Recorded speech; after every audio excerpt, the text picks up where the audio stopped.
Hello everyone, and tonight I decided I'd play Assoluto Racing like I had done once before, like way back in 2019, but unlike that time, I've decided I'd actually try play the tutorial and later on go through the licenses because I figured I'd give this game a proper chance, unlike last time, and more to the point, I figured I'd want to try the game with a controller. And my first impressions were, like, if you have a look at the steering wheel animation, the steering is really like almost rigid or railroaded. Like you can move the car and everything, and the car does have like a bit of feedback and everything. There's no vibration on the controller or anything like that, which I mean I kind of hate. And I wanted to see if you could actually tweak that at all, but you can't. Like there's just nothing there. It just gives you like settings tweaks and stuff like that, and there wasn't really a lot there, at least in this setting anyway. So I was a little bit disappointed. The game felt fine, kind of like Thunderdome GT, but it didn't really leave me with anything like that wowed me or anything like that. I did like that the game ran at medium at 60 FPS on my Pixel tablet, which in my previous video I mentioned that it isn't a very powerful tablet, and it still isn't. And you can see here I've opted to not really mess around with the video aspect ratio and that. I thought I'd just leave it as it is. But I did love the choice of starter cars here. You could choose between the Eclipse, the Skyline, or the RCZ, a Peugeot, an Austrian-built Peugeot. And I decided I'd just straight up just go with the Peugeot because honestly, it's just hilarious that that was there amongst two Japanese cars. Like this game seems to be really Japanese car centric, and just to see a French car there was just a bit weird. I'm not going to put you guys through 4 gig of downloading. I'm not going to record all of this because this took ages. So we're just going to go straight into the main menu, which was another nice bit of annoyance because, of course, you had the classic login bonuses, and then I had the Labor Day Deluxe pack, and then the Quick pack, and it's just like, seriously, like how many packs are there? Like I don't care. And I thought I would run it through the driving school because, I don't know, it gave me heavy Gran Turismo vibes. This game gives me heavy Gran Turismo mobile vibes, and I'm sure that's not the only, I'm far from the only person who said that, but I figured I might as well torture you guys through a good chunk of the licenses. I thought these would be a challenge, and it turns out they kind of weren't. It wasn't really anything to write home with, and you can see there the rigid steering just really rears its ugly head in there again, but the game felt competent otherwise. Like, I don't know. I got a silver on my first attempt, which wasn't great, but the second attempt, you'll see it, I absolutely nailed it. And I'm surprised because, again, I thought this would have been a bit more of a challenge, but it wasn't. I still stall, so I just went, nah, to hell with it at restarting. That's another really annoying thing with this game, too, is that the game has control support, but you have to navigate everything with the touchscreen. So I had to like tap and touch while I had the control on the other hand. I mean, it's a first world problem in the relative scheme of things, but it was still relatively inconvenient given like so many racing games nail this sort of thing. Otherwise, like even like I'm pretty sure like Asphalt 8 or 9, on a controller, you could fully navigate that game on controller. In fact, it's on console. Sorry, it's not Asphalt 9 anymore. It's Asphalt Legends, I think it is. Sorry, Legends Unite or something like that. I've not played that game in a very long time. I've not done a video on it since early 2019. I did end up completing that game achievement-wise because it wasn't actually all that hard, but I mean, it was grindy, but it wasn't all that hard. But yeah, the licenses were kind of weird. I didn't really put too much thought into it, really, because it wasn't like I thought it'd be a lot like Gran Turismo. Um, but I wanted to go straight to the challenge event instead because, I mean, it gave me an opportunity to try a different car, and this version of the R35 isn't actually in like many other racing games. Like, you can't get the updated facelift or anything like that. I know that fundamentally this is the same car that it was. And there's the steer assist option, which I thought I'd play around with a little bit, and it felt odd at zero, and then at this point I realized you could actually move the camera around and see the car around in 3D, which was like a nice option. And then I just took the wrong way completely. I was so confused at first because I'm like, wait, what's going on here? Nothing really indicated that I was going the wrong way until it was a bit too late. And then I quickly realized my mistake, being the helmet that I am, that is absolutely terrible at racing games, even though they are my bread and butter. These are all that I mostly all that I play. I mean, that's wrong. I've been playing other games lately, but a lot of my gaming in the last couple of years has been racing games on true achievements. Like I've been in the regular like top 100 for most achievements on racing games on any given year. For like I think it was like in 24 and 25, I was like that. If you just want to know how little of a life I have, but I quickly corrected course on a lot of that, and I haven't been doing as much achievement hunting this year. That's a lie. I've completed 6 games, but that's okay. It's been the Crisis games, and they've been pretty fun. But this game, I don't know. This car felt better, and you can see here it still felt a little bit railroad. It felt very slidey, which I thought kind of makes sense. This car is heavy in real life, but it just felt a bit odd.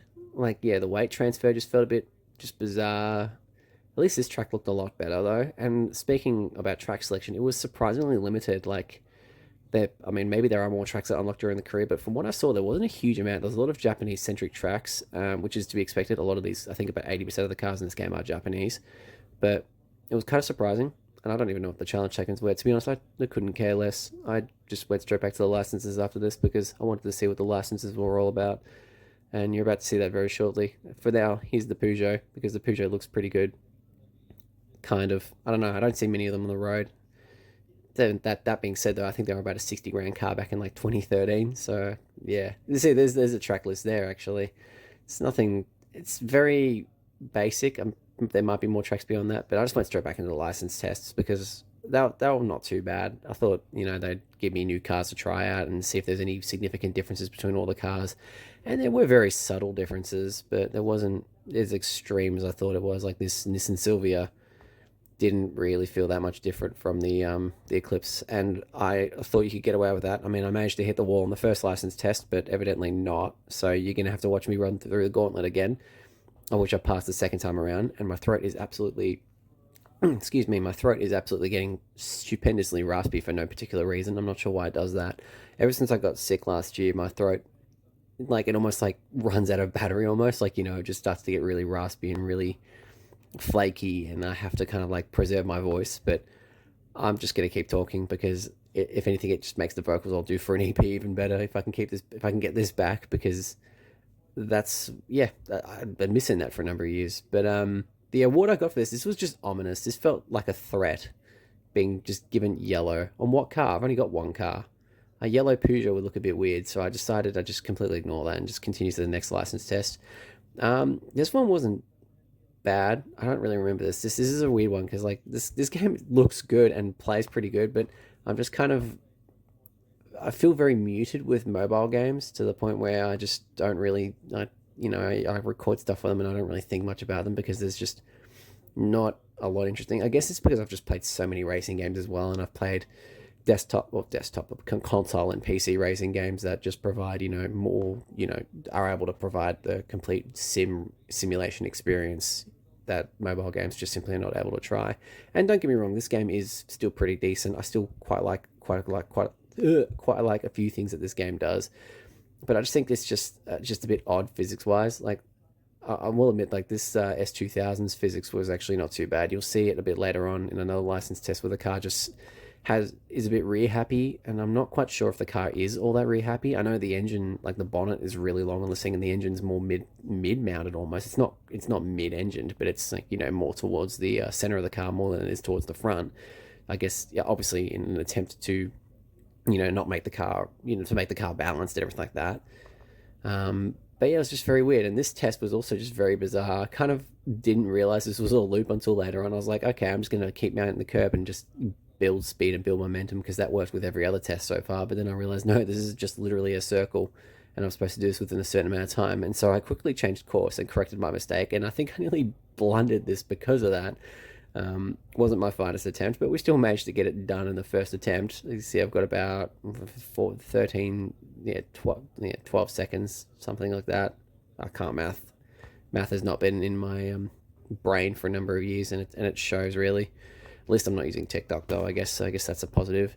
But I managed to get past just within about the second range, and then the car just veers off into the wall and crashes. I'm like, okay, I thought it'd just stop in the middle there.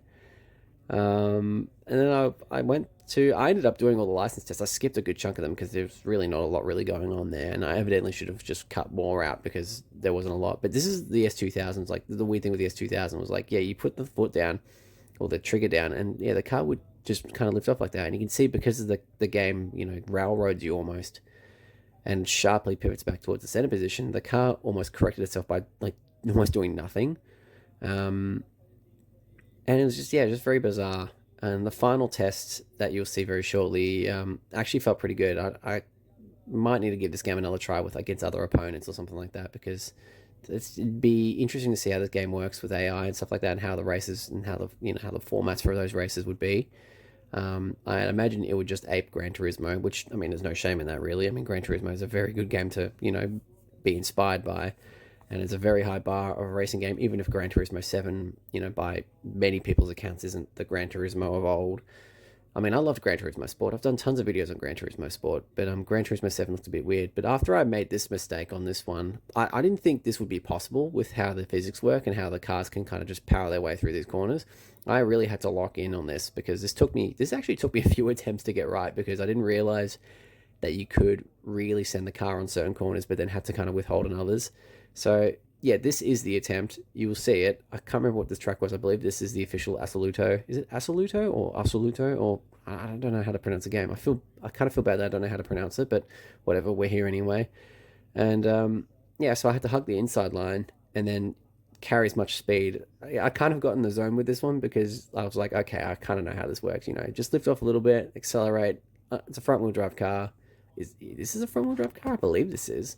I mean, it'd be very unlike Peugeot in this era to do a rear wheel drive car, because I don't believe they had any, if I'm not mistaken.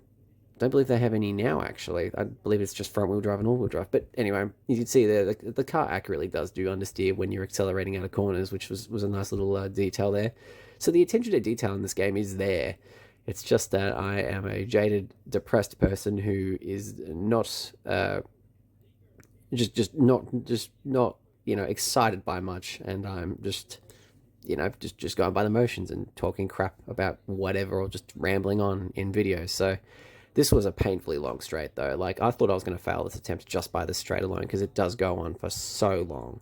But thankfully we didn't end up failing that. The finish line does come up. It's a bit hidden on this attempt, but it's there. I managed to do it nearly 1.7 seconds ahead. And my reward for that was something somewhat ominous. I'm not quite sure what this is. I still don't know what it is. We're still waiting for it to load, but it was just bizarre. So that was that, really. Hope you enjoyed the video. I might not be doing many more of these in terms of Android tablet videos, but I'll be continuing to do videos, and I'll see you in the next one.